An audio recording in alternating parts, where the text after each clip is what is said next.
while someone cooks, or you can set up the camp while someone's cooking, and then when you finish setting up the camp, the food will be ready, and everyone has more chance to rest longer and sit around and chat, and Yeah. maybe even go off and explore a bit And that means and you do can what you choose came to to do in the hike bush. more. You can choose to cook better variety of food or source better variety of food. You can choose to clean things more. Mm-hmm. So, like, hygiene is what keeps us from getting sick all the time.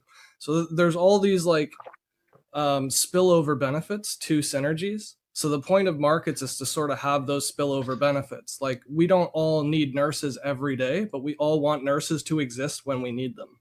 In order to do that, we need some sort of synergies, right? Everybody works, contributes a tiny amount, and when they need it, nurses are available.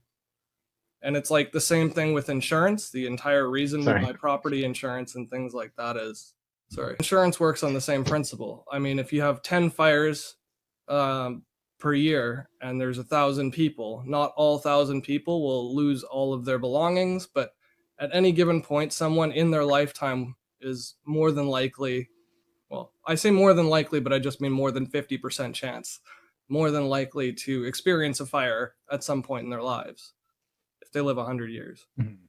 So, Yeah, so we all pitch into a fund, and then the person who is inevitably going to get shafted is able to work their way out. So, because we don't know who it's going to happen to or when, but we know it's going to happen. It's inevitable.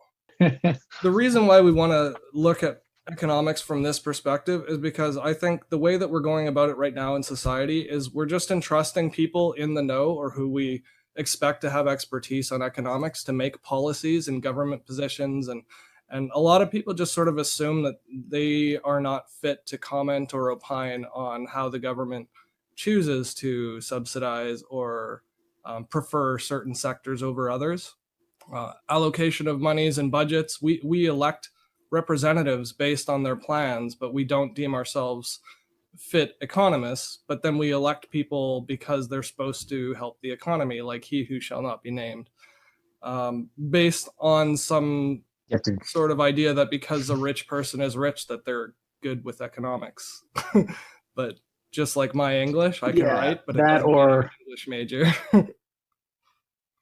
That or with very little information, we think that we are an economics master, and we know that if they just put the money here, everything would be fine, or if they just did this, everything would be fine. Yeah, so, enlightened perspective, the more you learn about economics, the more you find the variability can throw it off. It's a lot like turbulence and fluid dynamics, like or the butterfly effect, for lack of another term, something more colloquial.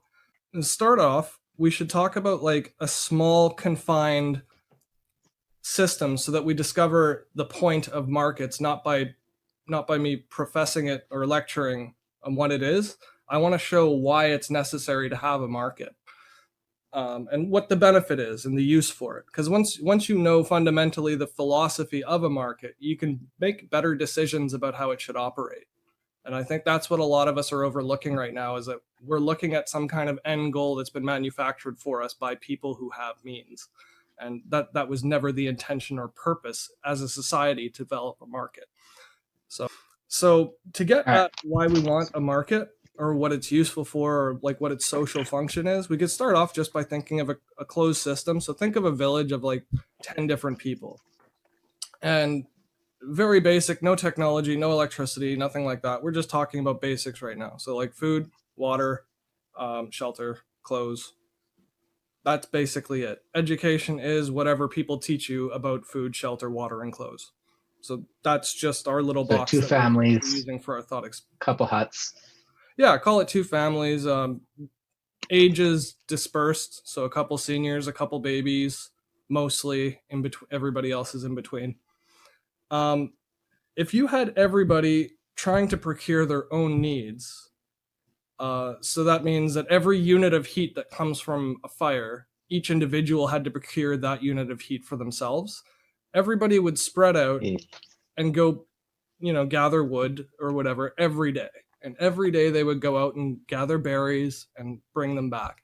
The reason why there could be an efficiency lost here is because if you think about the lumbermen who that was their sole job and responsibility, they could plan out how to best go about gathering wood in an efficient way that benefits all people, not just themselves, because of their dedication and expertise in time. Now, to show an example of how that would work, rather than just randomly going out to the woods and picking from here and picking from there and picking from there, you could say, I'm going to chop all the wood in this area. Or let's say you get a scope. You say, this is my entire area. And it takes 20 years to grow a tree. I'm going to cut all these trees down and divide all my land into 20 pieces. And every year I'm going to target one section of trees. So there are several areas of efficiency you're going to gain from this. One, you're getting all the trees in one area, so you're not wasting time traveling around just doing a walk here and there and about. The second benefit you're getting is you're making sure that there's continuity of tree growth, because after 20 years, you can cycle back to the beginning and you could start cutting down from the same spot again. And in theory, that would be an infinitely closed loop, because it does take time for trees to grow, but not an infinite amount of time. So being able to plan 20 years ahead and segment off parts of your land and also gather from all in the same spot without worrying about like completely deforesting the entire forest, because you've still got 19 other sections that are still fully grown and habitable to life and everything. That's a good idea of synergy right there, because what you're doing is, although that one person can't provide the food, clothing, and shelter for themselves, they're gathering enough wood for 10 other people, and they're working less to do it than everybody would have if you just added their energies together individually, going about different sections of the forest. About markets is you sort of need specialists for the market to be useful first.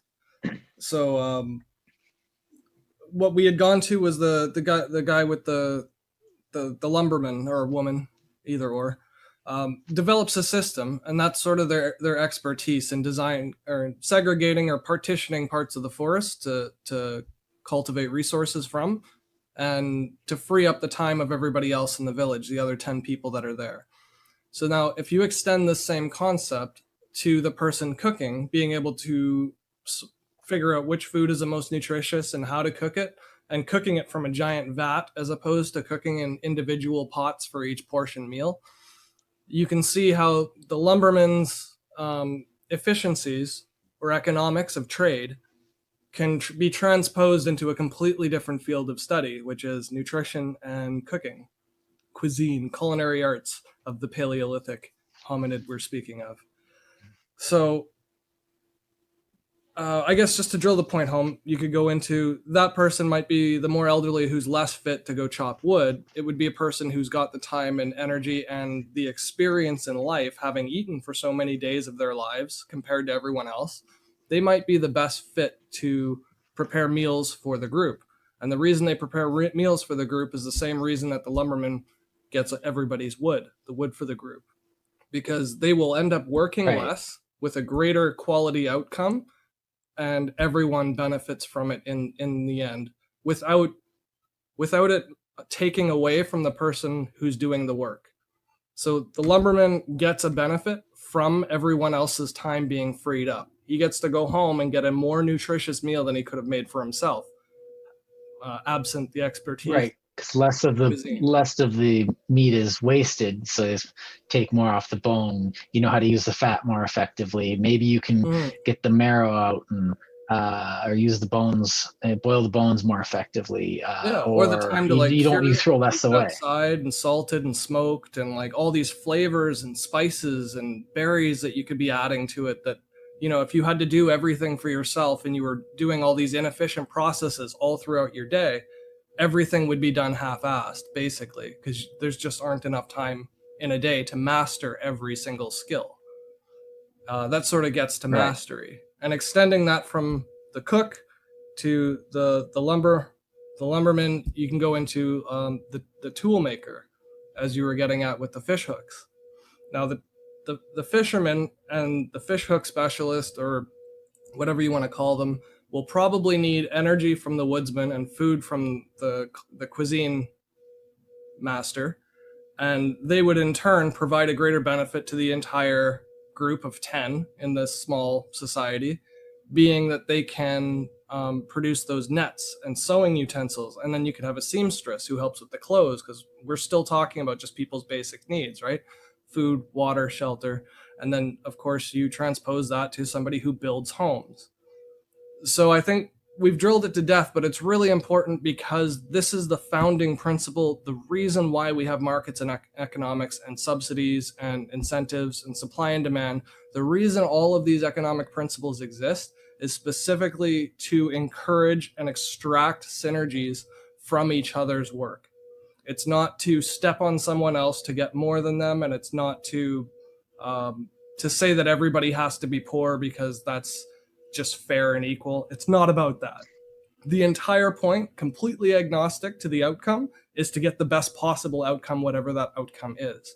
It has nothing to do with stopping billionaires from being billionaires, and it has nothing to do with people being given handouts just staying poor because they're lazy. That's not economics. That's people's political beliefs and faiths, and they might be based on their ideas of economics, but it's not economics in and of itself.